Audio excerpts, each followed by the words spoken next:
बिस्मिल्लाहिर्रहमानिर्रहीम। अस्सलामु अलैकुम वरहमतुल्लाहि वबरकातुह। मुअज़्ज़ज़ सामीन कराम, आज जो हम आपके सामने हाजिर हुए हैं सूरह कौसर का नायाब वजीफ़ा लेकर हाजिर हुए हैं। सूरह कौसर का अनमोल वजीफ़ा लेकर हाजिर हुए हैं। ऐसा वजीफ़ा है सूरह कौसर का कि आपकी सारी हाजात पूरी हो जाएंगी। मेरा रब आपकी हाजात को पूरे करेगा। मेरा अल्लाह आपकी सारी मसाइब को, सारी मुश्किलात को, सारी टेंशनों को दूर करेगा। जब इंसान मुसीबत में घिरा होता है तो उसके जहन पे, उसके दिमाग पे एक ही बात होती है कि इनसे कैसे निकलूँगा, कैसे बचूँगा। तो मुअज़्ज़ज़ सामीन कराम, अगर आप चाहते हैं कि इन मुसीबतों से बचा जाए, अगर आप चाहते हैं कि इन टेंशनों से बचा जाए, अगर आप चाहते हैं कि इन तकलीफ़ से बचा जाए, तो इस अमल को लाजमी कीजिएगा। ये वो अमल है कि जिसके ज़रिए से लाखों लोगों ने अपनी मुरादें पाई हैं। ये वो अमल है जिसके ज़रिए से लाखों लोगों को रिज़्क़ की परेशानी ख़त्म हुई है, माल की परेशानी ख़त्म हुई है, दौलत की परेशानी ख़त्म हुई है, कारोबार की परेशानी ख़त्म हुई है। अगर औलाद नहीं हो रही तो अल्लाह रब्बुल इज़्ज़त ने इस अमल के ज़रिए से औलाद अता की है। इससे बढ़ के और क्या हो सकता है। रिश्ते नहीं हो रहे तो इस अमल के ज़रिए से मेरे रब ने रिश्ते अता किए हैं। रिश्तों की लाइन लग जाएगी। फिर आप सोचने पे मजबूर हो जाएंगे कि कौन सा रिश्ता आपने करना है। फिर अगर मंगनी नहीं हुई तो मंगनी हो जाएगी, निकाह नहीं हुआ तो निकाह हो जाएगा, रुश्ती नहीं हुई तो रुश्ती हो जाएगी।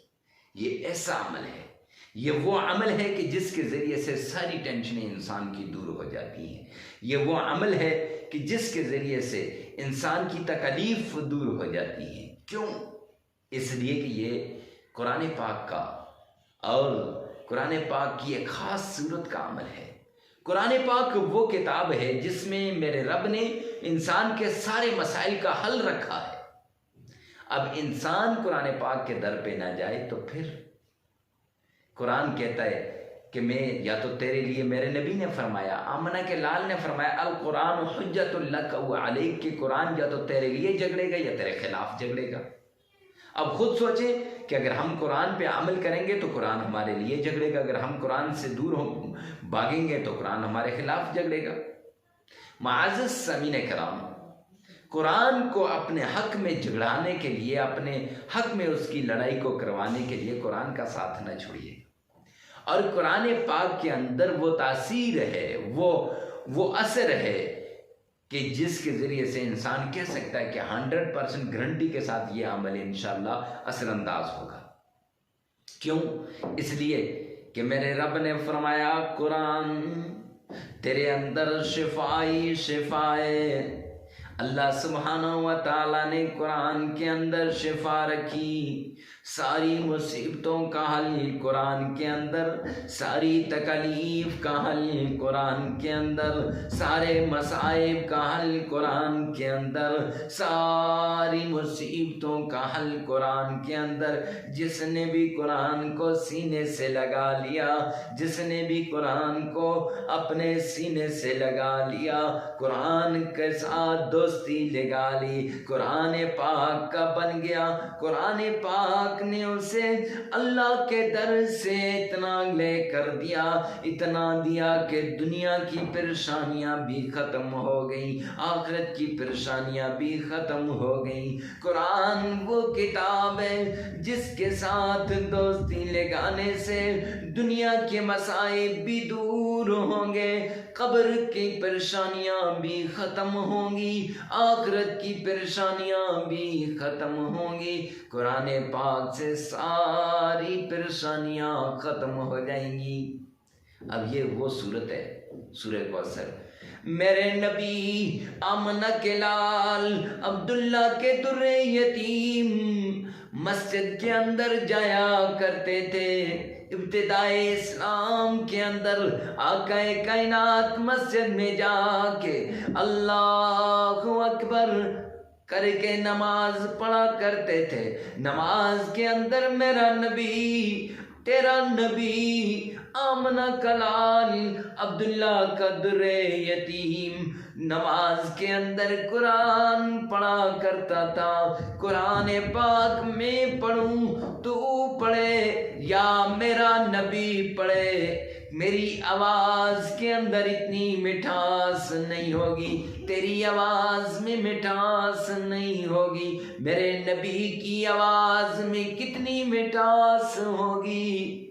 میرے بھائیوں، لوگ سنا کرتے تھے تو ادھر سے مکے کے بڑے بڑے سردار آ کے سنتے تھے۔ تو ایک مرتبہ ایک سردار آیا، آ کے سننے لگا، تو مشرکین مکہ نے جب میرے نبی باہر نکلے تو بات کرنے لگے اس سردار سے، تو مشرکین مکہ نے دیکھا سردار ہمارا ہے اور جا کے باتیں محمد کی سنتا ہے۔ اس نے بڑا گھٹیا لفظ استعمال کیا، کہا اس ابتر کی باتیں میں سنوں گا۔ میرے اللہ نے قرآن آسمان سے قرآن بنا کر اتارا، اِنَّا آتَيْنَاكَ الْكَوْثَرَ، اے پیارے نبی، اے لاڈلے نبی، اے آمنہ کے لال، اے عبداللہ کے در یتیم، بے شک ہم نے آپ کو حوض کوثر، ہم نے آپ کو کوثر عطا کی۔ فَصَلِّ لِرَبِّكَ وَانْحَرْ، اپنے رب کے نام، اپنے رب کے سامنے جھک جا، اپنے رب کی نمازیں پڑھ اور قربانیاں کر۔ اِنَّ شَانِئَكَ هُوَ الْأَبْتَرُ، لاڈلے نبی آپ کا دشمن ابتر ہے، آپ ابتر نہیں، ابتر اس کو کہا جاتا ہے جس کی اولاد نہ ہو، جس کی آگے نسل نہ بڑھے۔ تو میرے نبی کی، میرے اللہ کی رحمت جوش میں آئی تو یہ صورت اتری۔ تو یہ ایسی صورت ہے، اس کا وظیفہ جو بھی کرے گا ساری حاجتیں پوری ہوں گی۔ اب وظیفہ کیا کرنا ہے؟ آپ نے ایک بار تعوذ پڑھنا ہے، اعوذ باللہ من الشیطان الرجیم، ایک بار بسم اللہ پڑھنی ہے، ایک بار درود پاک پڑھنا ہے۔ آئیے نا میرے ساتھ مل کے آمنہ کے لال پہ درود پڑھتے ہیں، اللہم صلی علی محمد وعلی آل محمد۔ معزز سامعین کرام، آپ چاہیں تو نماز والا پورا درود پاک پڑھ سکتے ہیں۔ پڑھنے کے بعد سورہ کوثر 129 بار پڑھیے۔ معزز سامعین کرام، اِنَّا آتَيْنَاكَ الْكَوْثَرَ فَصَلِّ لِرَبِّكَ وَانْحَرْ إِنَّ شَانِئَكَ هُوَ الْأَبْتَرُ۔ پڑھنے کے بعد بسم اللہ الرحمن الرحیم، اس کو ملا کے آپ نے پڑھنی ہے 129 بار۔ پڑھنے کے بعد ایک بار آپ نے درود پاک پڑھنا ہے اور 33 بار آپ نے استغفار کرنا ہے۔ لگاتار 7 دن یہ عمل کرنا ہے، انشاءاللہ ساری پریشانیاں، ساری مصیبتیں، ساری تکلیفیں انشاءاللہ دور ہو جائیں گی۔ اللہ رب العزت اس عمل کو کرنے کی توفیق عطا فرمائے۔ ویڈیو کو ثواب کی نیت سے صدقہ جاریہ سمجھ کر شیئر کرنا نہ بھولیے گا۔